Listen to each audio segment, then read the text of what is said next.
A son of encouragement. అసలుగా అది చదువుతుంటే really I felt very wonderful.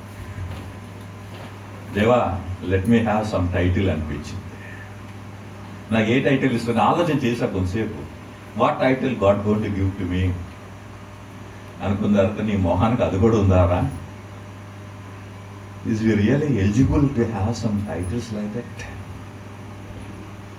What testimony we are having on the earth with the neighbour.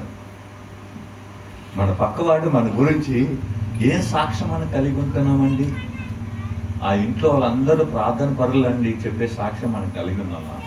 వాళ్ళు మంచి విశ్వాసులండి అని సాక్ష్యం కలిగి ఉన్నామా?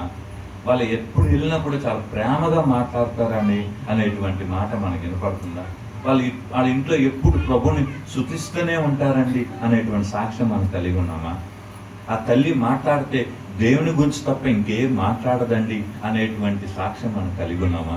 పలానా సహోదరుడికి వెళ్తే గనక నా సమస్యల పరిష్కారం దేవుని దగ్గర పొందే అంత అనుభూతి నేను పొందగలను అనేటువంటి సాక్ష్యం మనం కలిగి ఉన్నామా? ఒక లేకపోతే గనక మనం ప్రభువుకి అప్పు చెప్పుకోవాలి.